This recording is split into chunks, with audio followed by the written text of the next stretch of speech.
Mary Annie, if Kenner were to suddenly receive $20 million from, say, the BP settlement fund, what would be your priorities for that money? Well, I'd definitely get with the council members that represent all the districts and find out what exactly they feel are the most important needs of their districts. Of course, you know, we still have drainage concerns in the city of Kenner. We have an $80 million DEQ, well, $80 million worth of storage rehab we're trying to do right now. We've only got about $70 million of funding, so definitely we designate some of that to that funding so we can tackle this storage issue once and for all. But of course, drainage and storage are two big areas of concern, so we've got to focus on those. We've done a good job with streets. We've gotten $27 million through the federal government and the state government to be able to redo most of our traffic streets. We're still working with FEMA to go after flooded streets to do interior streets, but I'd certainly like to add money like that to redo interior streets, because we have quite a few interior streets that could definitely use some work. Mr. Morella, $20 million, what would your priorities be? My priorities would be to improve some of the neighborhoods on the Loyola track. I'll give you an example. Between East Loyola and on the other side, Tulane, we have some of the most deplorable streets in the city of Kenner.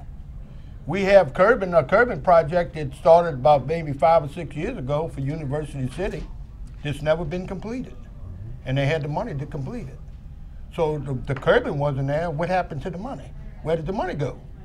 You see. So we have a lot of neighborhoods, the streets are in deplorable condition. But Vintage, Joe Yanni, all of this was taken care of first.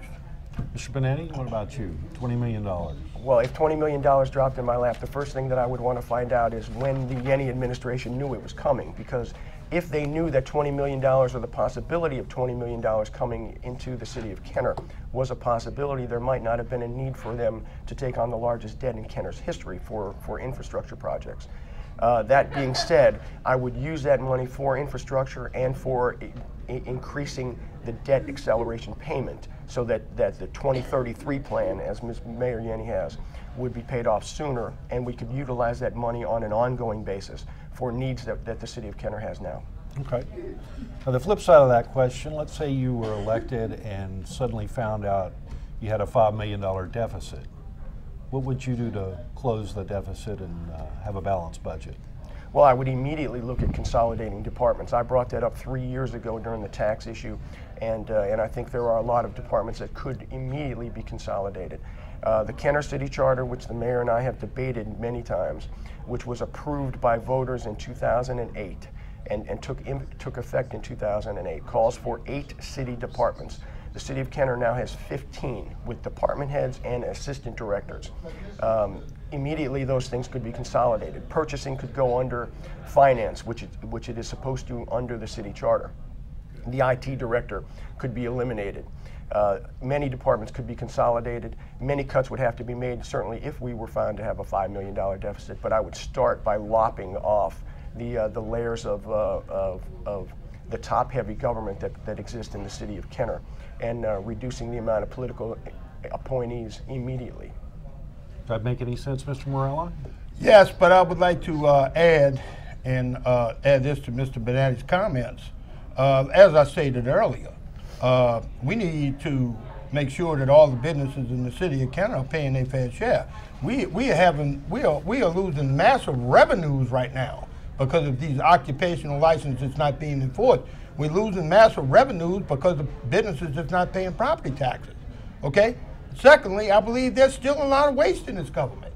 And I don't think the people of Kenner are getting their money's worth. I don't think they ever have.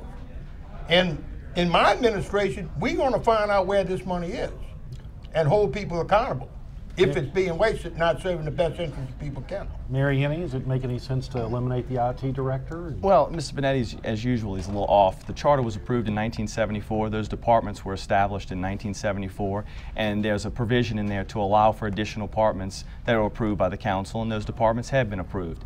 In this day and age with technology, we need an IT director. Our purchasing department does an excellent job. To cover the deficit, we'd have to look at any additional cuts we can make. We've cut over $8.5 million out of the city's budget. We've eliminated 130 35 positions. If we'd have to, we could probably try to eliminate more. People will start feeling the services being reduced if we continue to eliminate. Could I just make 3 quick points?